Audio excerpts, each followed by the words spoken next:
Yo, what's up guys? Today I'm going to be talking a little bit about the economy situation in Valorant. So to start off, we're going to be talking about how many credits you can earn from each individual scenario. So a round win will get you 3,000 credits. A round loss will earn you 1,900 credits on the first loss. If you lose 2 rounds in a row, you will get 2,400 credits. If you lose 3 rounds in a row, you'll get 2,900 credits, and anything after that, like say you get 4 losses in a row, that's still 2,900 credits. So it caps out at 2,900. Any kills you get will give you 200 credits each, and if you get a bomb plant or a spike plant on the offensive side, then your entire team will get 300 credits, regardless of whether or not you win the round or lose the round. Even if the spike plant is after the round, you'll still get the credits. So that's why it's very important to plant the spike, even if the round is over, just to try and get that money. The next thing we're going to be talking about is pistol rounds. So to start off, you have 800 credits. With that 800 credits, you can either buy Kevlar for 400 credits, or you can buy a Ghost usually.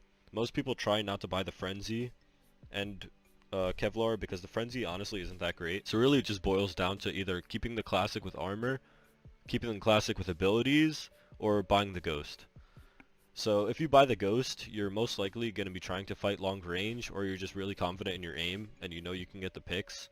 It's also useful to buy the Ghost if your abilities aren't that great, or you're not really an ability heavy character. If you're playing something like Sage, you're probably not buying the Ghost because you need that Ice Wall and pistol round, and you might want to buy slow orbs too. So for you, it's probably just going to be the Classic and no armor on Sage. On a character like Phoenix, you might want to buy a Ghost and then a Flash, and that's pretty much it. You don't really need the firewall on pistol round, so it really depends on who you're playing, and you should really make that choice yourself whether or not you're confident in your shots, and if you think you need that utility on pistol round. Okay, so next is the scenario after pistol round. So if you lose pistol round, you probably want to full save and keep your money until you have at least $4,000. So you don't want to force buy right after losing pistol round because there's really no point. You're going to have awful weaponry compared to the enemy. And the next round you're going to be able to full buy Vandals anyways.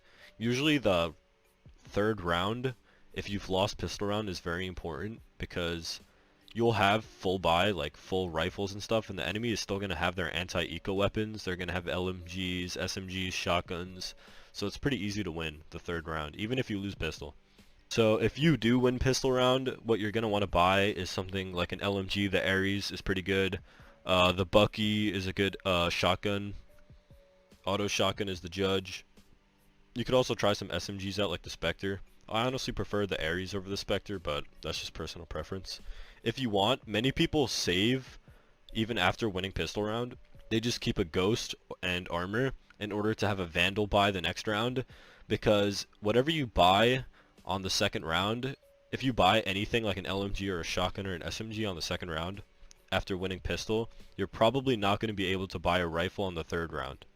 So it's usually useful to have at least 1 or 2 people save and just keep a Ghost even after winning pistol round. Okay, so some just overall tips for when you're just looking at the other team's economy or your own economy. You usually don't want to buy if you're under $4,000, because 4,000 is a good mark where you can buy a rifle, buy armor, buy abilities and stuff.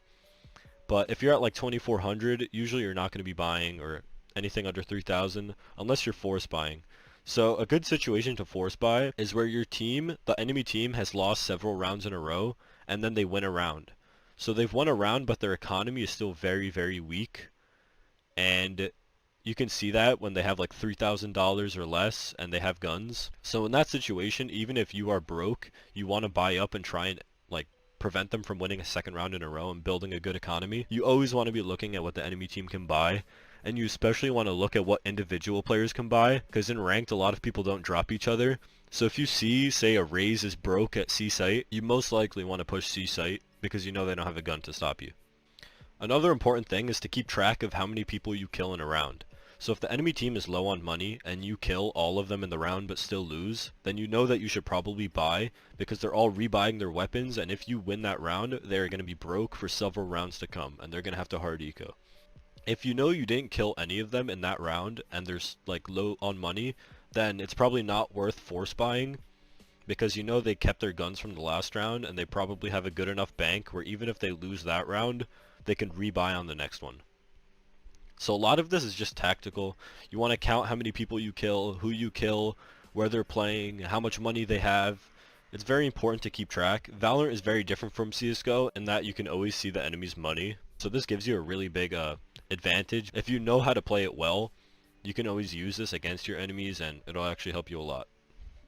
That's pretty much it for the video, guys. If you want me to do an in-game guide for the economy where I kind of narrate my thought process behind each round, then I could definitely do that. But besides that, I'm pretty much done. Like and subscribe if you enjoyed, and I'll see you guys next time.